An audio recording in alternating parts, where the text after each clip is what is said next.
Ner mala kenyam ka nas diala kontin barwani lingwasama ya kamal ka no online TV channel anda manduni chang kosnya menanong washni ka no online TV channel meling report me ke lara me ka no online TV channel YouTube channel gore jen wojin der channel der je support der subscribe ka der notification bell der je twine ko mete mishi brayda shamala shibeke je kame guje je ka Facebook ka no online TV page bi gore no bija follow bana right ka ta ndana let quality let ken ke je re do aran koni to koni shale no wari bu koni guje no ala do aran kon wari che jek me guyen do badana nakan wari tama naga ka jongle naga ka panal ken gutin ko ken especially che kula deal along ka tin kona to ka jongle ken apanal kwar kondang rote ti nen konke ramnen yana monne doctor the guy cook ken Ezekiel Lord ken yal ka kware wi ke South Sudan ken you contribute katin content na kanwari man biya kullen gwas me jene man jagna ko chak bilengat katin kona let ken ka do badam ti jojen wo ya tel tuong malat ken na Jatilla odekan wadekan kagang. But kel jane mabanga jen waradi alwimo. Kien ramaling rachem.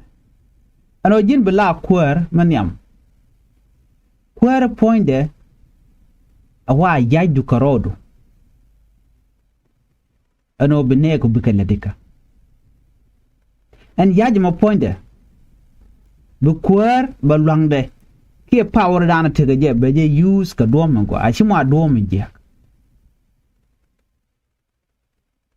kwara mo ponde bala rami mo bibine dial baka par yai kwar karode longa dana bala let wa bala nying mala sika biya tila nying daka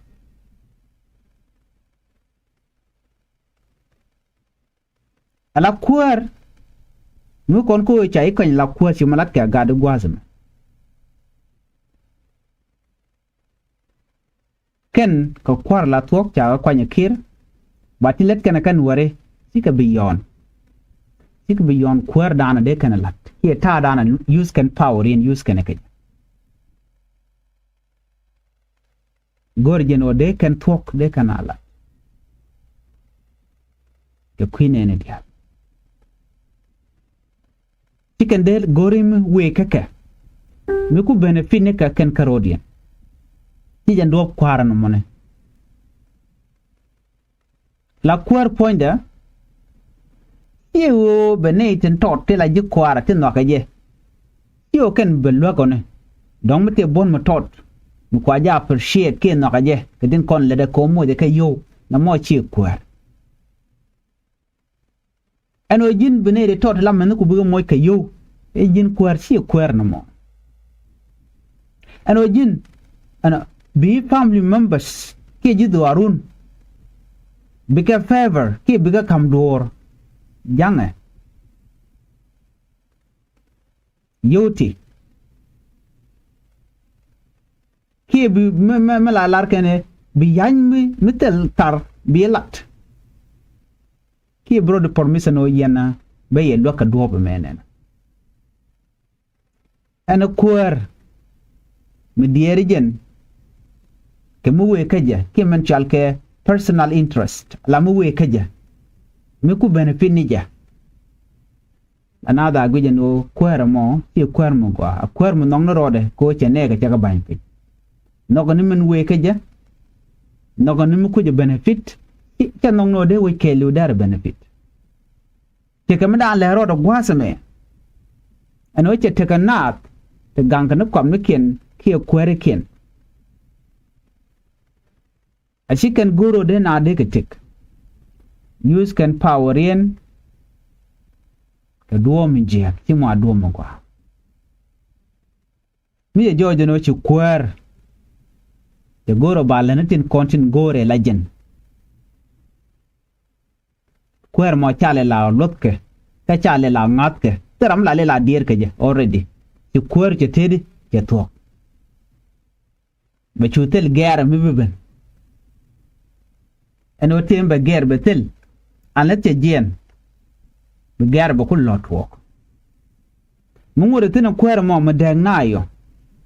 deg na ke tubeli la je chiengak ke chiengak ci de men lat ka gwazame nyod je no kuer mo chelo ngore la kuer na mo chawo woni jin ko bu dor bi jek ci dir ne de kokken en wale ngay konde ci krato ngay konet woken rewi ke so Sudan ka Jonglei state gwadan te kuer ala governor Dr. Guy Cook Teten ngay kon problem kon lat krodien da kana kerikti dang na rodin tugdo le nen tama chanwar ya da ka kan tisne kene kon tiketen ya tuok ni ya tuok ka Jonglei Dr. Guy Cook kina mo che tu dia je kon dial medan chana payam ke bu man te kon de cha ya le ka ci kon genen ti diala ti o ba Nuer ba ka da ke lat ni ti ba ka da ke bon de tiene ba mo ke bon tot la cha le lan top te tiene so kana to yo ba chwai ze long ke kume na mo baga shum mala wiya daga ka pet so en deng mudda ka na tugbeli ki mu moji ka lat ko jiran duara mo na moni la janyu de no kwera mo chi kwene ne dial ya la kwer maglen rode ka kala ni shi mani ka karwar che dier kene dialan kon tin kol bot ke tin chul ka ja te mishal ke nepotism jine wo bram mo medu ajen bo moy kalado kiran maradu bi moy kalat temla chal ke cleanism na me wo jin brando ro ke tok duelun ajen bo moy kalado ne chit kaman dan ngai konta man lede rode rei wi ka sa Sudan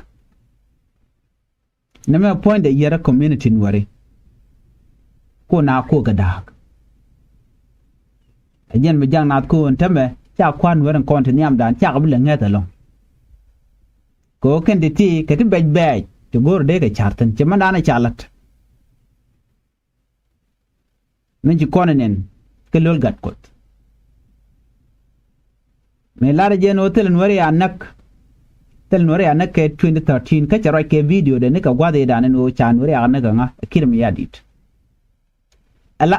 mo chara gero abila o lara jen na mo cha nage we mean that raje medan gor no ba mu ko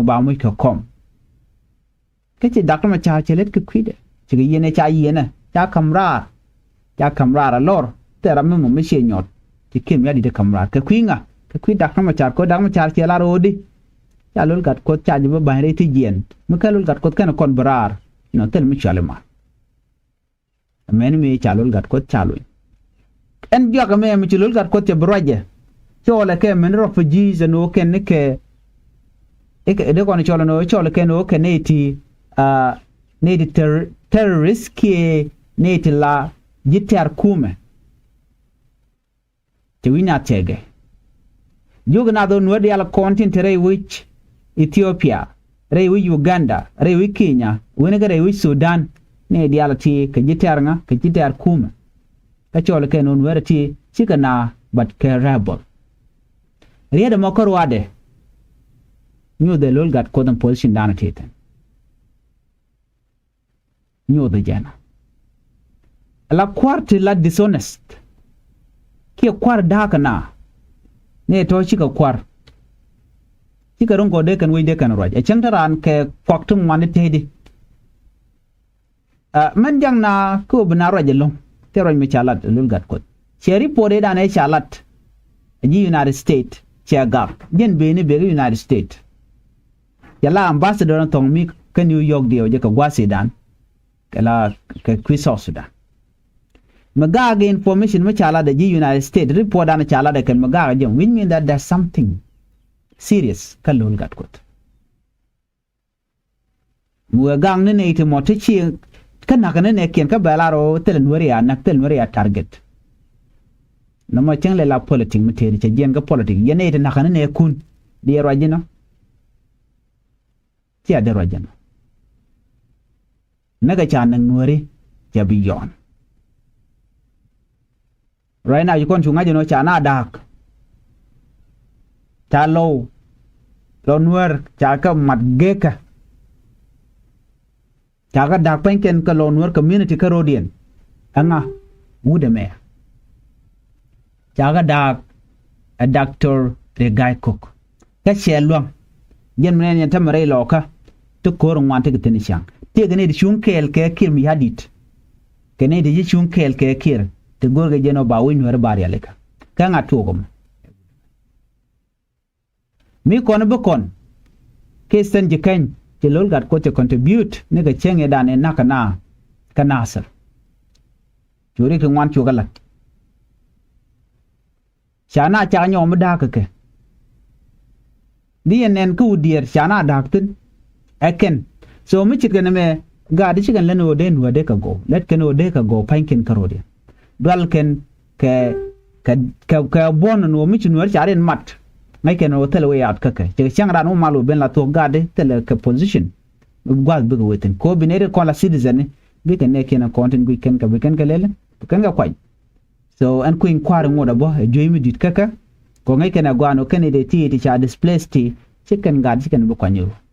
jen menen tam let kan long de kan mal yorten ko de ku inquire de jalat de election de jalat jen sia nenen tam ya ku mes fela yo kan bond yal ko ken cha mu ke 30 days o mu ken tiran che pa de che register ko ku inquire ba yo gagra ba yo block ki bele participate you know question onen dr machar jan dr machar ngode rei tija so do obedien bi dr machar be participate ke jam yen ku elne me change gag lol gat ko gaga kumina state ko kumina state chela do reng machara bera mu gori no malu ben reng machara bera but tikana gaga keneno e kenetel Nuer anak another information bi anga jene awate ke tishen kuma spela yo ti sha distribute ke tishen do tone aken nere content la ne kim yadit waji ken ke print wo ken demonstration wo ken lat inong ne yo ba kuin kware balat wane da to ku ga print ne kim yadit ku ga lana confusion ko ba woto te ga kuin kware mlakke kuin kware wi da dak ma chatelam but chebuto kuin kware mitela dak ma chatin che mu to ga medo kuin kware batu gwa da dan en cha dak ma cha ja kamra chebuto mu dak ma char we ngut reitigen a chang lat ken no te ga kuin kware balat che mu to ga no ko rai na ngai kon ma dan le rode en dimana cha la de no reng ma chara lun ke je mi chare ma char cha lun den bu mal ba kul ben atok ajen joge kim yadi no jinna gor jeno bi mal bere we duam lun dak ma char gor jeno ba kuin kware balada lun dak ma chare tigen ban ngur kir ajene to na me che ma tok ko kan dal ka nga dal kan dak ma char gu kan dak ma char gwadmo no we wo berar ni kai la rar bro kan at ko tam jata ka 1 year tel ne raje ke je chero ke ni kon kwa support chero ke international community gor kan luk so na me yen ko ala jogo no mo gorin be malu bere wi ke so Sudan dak ma chara bira but chaje nok ni tin konti ko jono de mal der bere wi ke so Sudan aban nyo je ka na the report betema